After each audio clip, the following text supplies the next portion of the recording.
Good morning, district team leaders. Welcome to PartyCast Season 4, Episode 33. As we go into the mid part of August, summer feels like it's starting to wind down a little bit, even though it's still kind of hot out there. Last week we got through. It's not too much of an issue with the hurricane blowing through. It rained a whole lot in a lot of different places, so hopefully everybody that was down in those areas didn't have a whole lot of flooding damage. But yeah, some of the pictures were pretty incredible with the amount of rain that came down in a pretty short period of time. But we did have some districts that were positive once again. Kind of the same suspects. So the District 502 up 6.4%. And District 501 up 1%, and District 511 so up 0.5%. So great to see positive comps for last week. So super job there. And I know a lot of that continues to be driven by balloons, but we're also still seeing some strength in Halloween. Certainly as some pre-orders arrive and other animatronics are starting to hit, but we're also starting to see really pretty consistent strength in costumes. A lot of it being driven by the $13 clearance costumes. So keep those out, keep that grid full. Some of the Disney stuff is selling both boys and girls costumes. So it's actually really good to see from that standpoint. So, and I know we are filling in. We are customer ready in Halloween. Doesn't mean that we're not done, because we still got some stuff to do over the next couple of weeks, but getting those stores customer ready, and we've got friends and family, which we'll talk about a little bit further on here. But good to see that we should be set, and there's some excitement building for friends and family this week. All right, let's talk balloons here, because again, I know that's driving some of the sales and continues to be strong on the Mylar side. Amanda, you want to kind of take us through some of the details on balloon sales and any balloon updates? Absolutely. Balloons looked really good last week. We did almost $8 million. We were down 1.5% as a whole. But there was some really good positive stories coming out of it. Ryan and the team in the West had a positive 3.9% in balloons, so really nice job there. There was 16 districts that comped positive in balloons, and the top 3 all came out of the West. So we had 502, Cheryl up 10.7%. 514, the Washington, Oregon area with David Dunn covering up 8%, and 509 San Diego, Terry Bennin up 7.4%. So all really amazing numbers driving those balloon sales. Very similar situation as to last week, right? Same story. Foil is driving the comp. We did over $4.5 million, and we're up 6.3%. And latex was once again a miss, right? So we were 1.7 million, but down 10%. And when we look at that and we break it apart, we're seeing the miss come out of value bags, and we're seeing an increase in premium bags, but we're still about $100,000 off. And so really important here to stress the benefits of Luxair on your calls. It really is the best way for us to recover that latex miss in sales. And then accessories, we did about $500,000. We were down 12%. And this is again driven with inflation. So I think continue to hit that on your visits with your DTL visit guides. And that's everything balloons. Awesome, good stuff. And yeah, I don't think we can stress enough the Luxair. And look, it's a new product, it's a new product line, so we're going to talk a lot about it. And I think the same thing should happen when you guys are in stores. Encourage store team leaders and the balloon leads to really learn on what they can and talk to the team about it. It's new, right? So let's not take for granted that everybody's comfortable or familiar with the difference between Luxair and kind of the old school latex. These are much better balloons. And look, I think it only helps us in the long run. Forget the sales piece of it. It's just a better balloon. It's a better experience. It's going to be better for the customer and their celebration. So it's good stuff for sure. So Amanda, thank you for that. noticed as she was calling out everybody's, I totally forgot to call out everybody's name, that our top three did. So Cheryl, congratulations on your 6.4%. Ron Smith up 1%, and Amanda Favorite up the 0.5%. So my apologies for missing that, but I heard Amanda say it and I'm like, oh my gosh, I didn't say that. So, all right. We've also got a couple of other enhancements going on. So Leslie is here to join, talk about a couple things that we've got that are pretty cool this week, the handy updates for the team. So Leslie. So we've got Party Central going through some updates. The platform itself was updating, so we took the opportunity to do some things that would hopefully make it easier for the stores. Some highlights around that: we are introducing an area on the dashboard that will now feature what's new. So whether you've been gone for a day, 2 days, or more, you can come back and see all the things that are newly published versus in the past, you were always looking at stuff just from a due date perspective. So that should make things easier.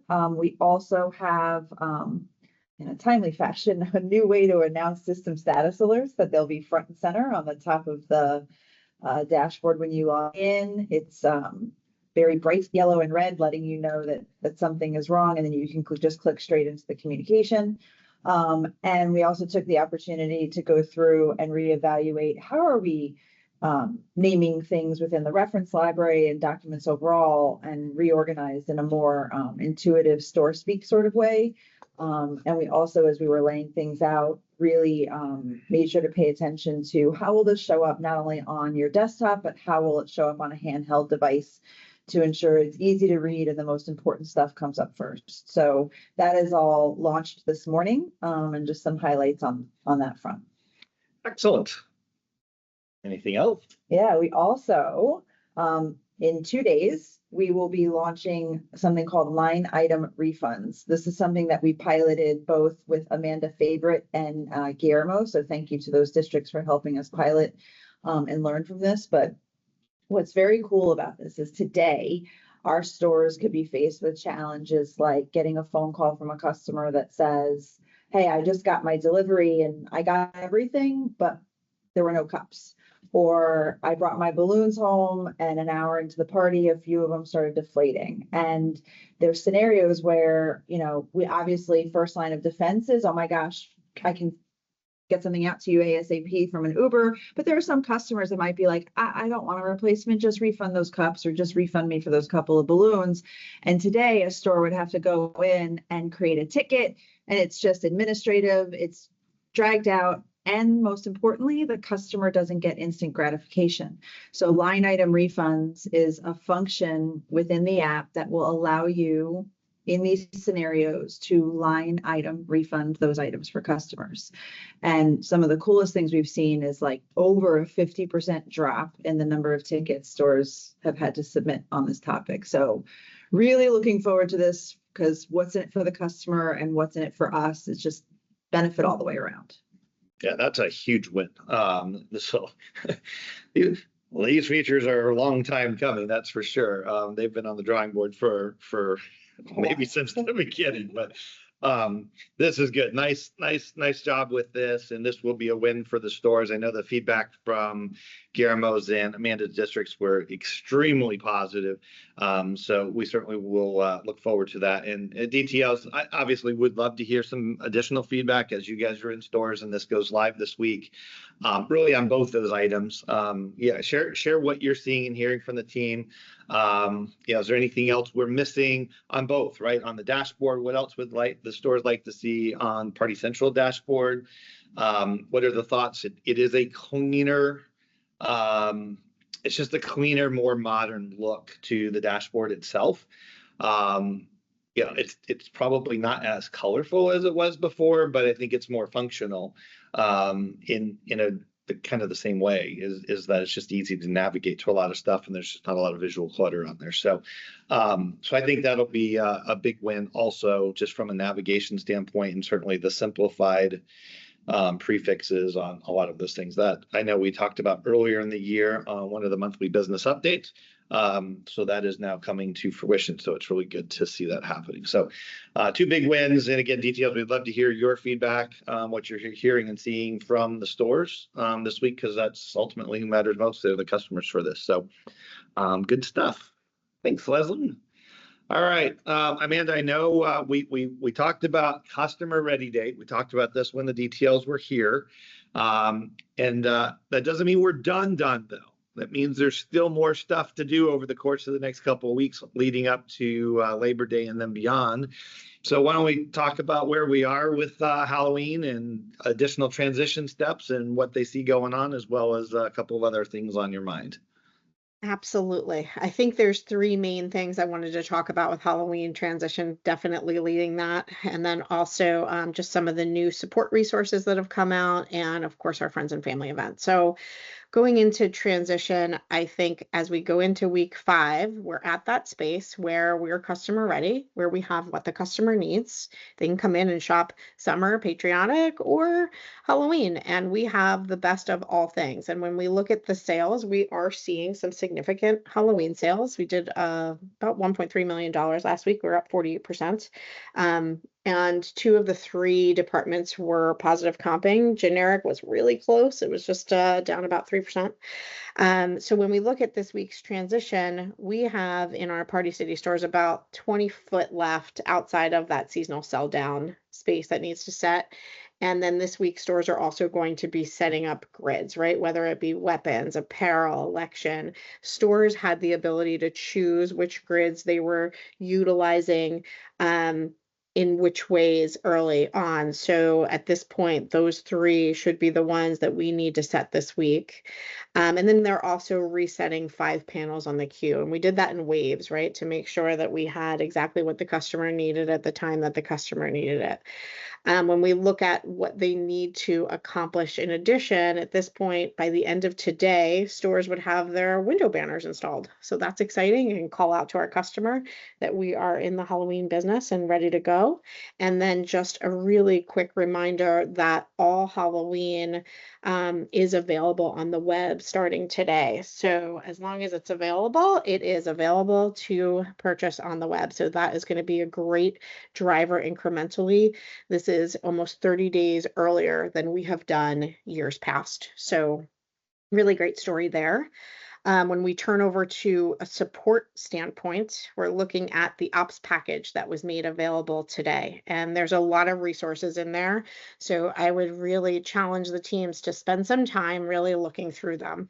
We have a resource directory, which is a 1-page view, 1-click access to all the resources for Halloween, super easy to use, really simple.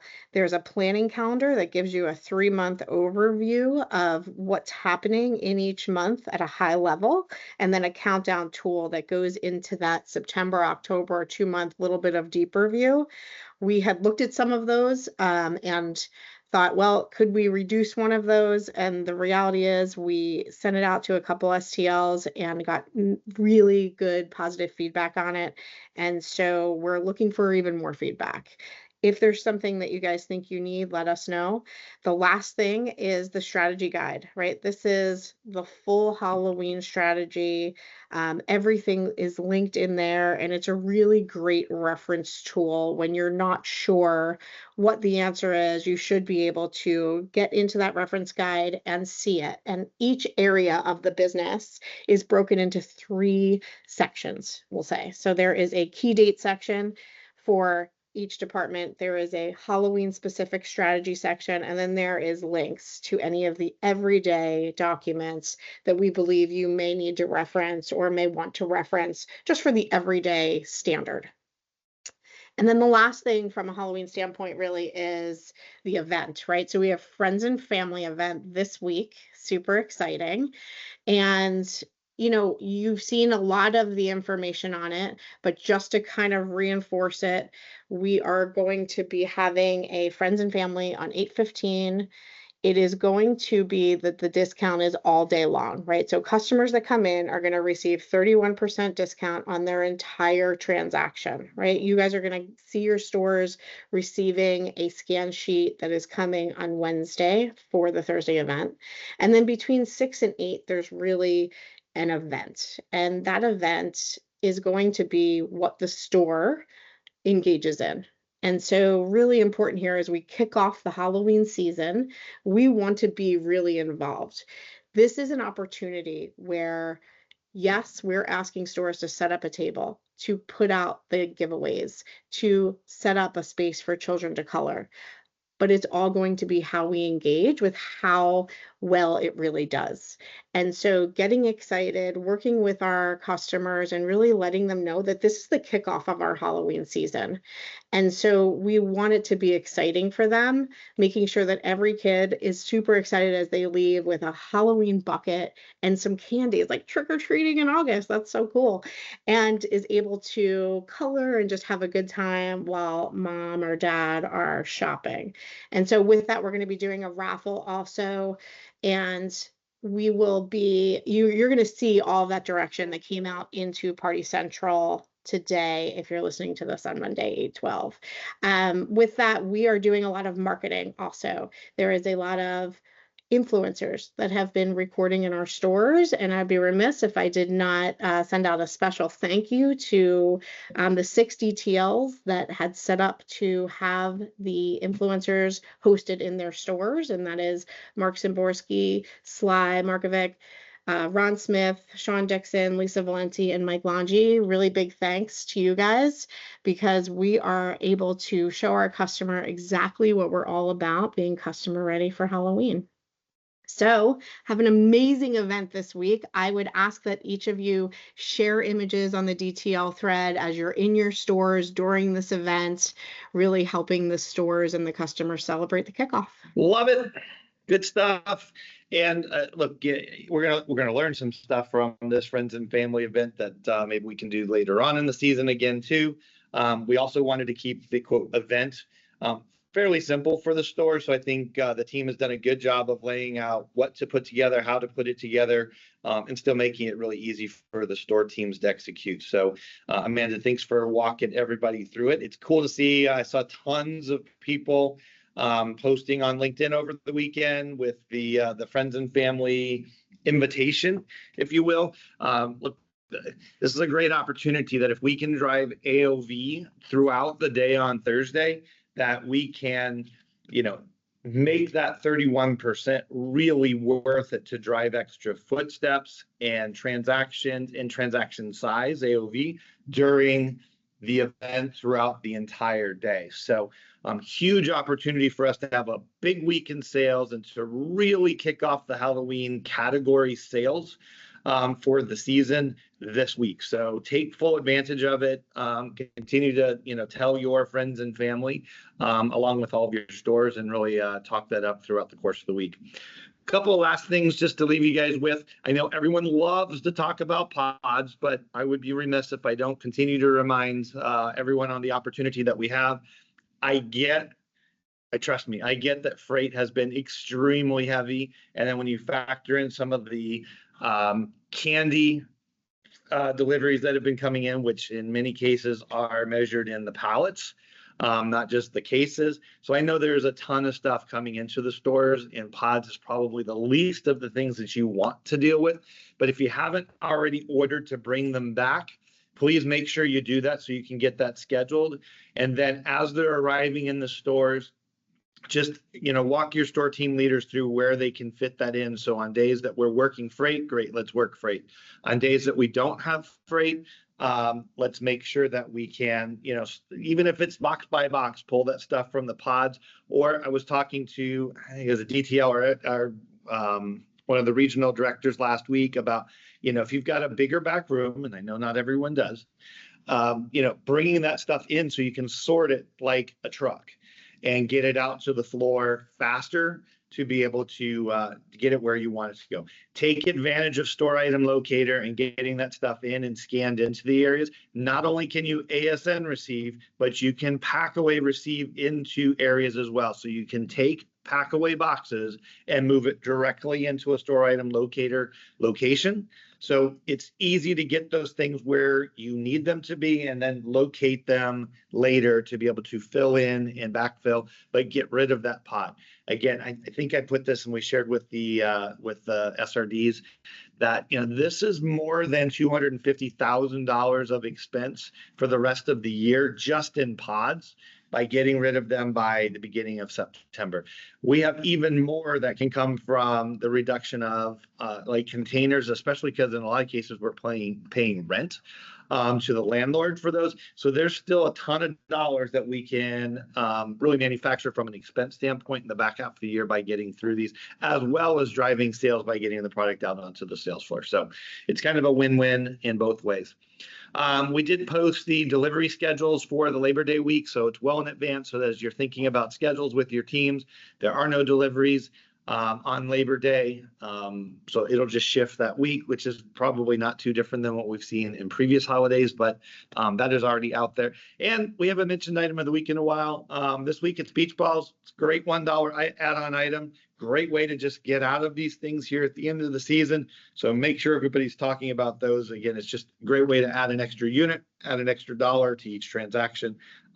Let's sell out of balloon beach balls, because everybody needs a beach ball to finish up the summer. So with that, guys, we'll wrap up. Hope everybody has a great week. Have a fabulous friends and family. On Thursday, let's sell tons and tons of Halloween and other stuff this week, and we'll talk to y'all soon. Thanks so much.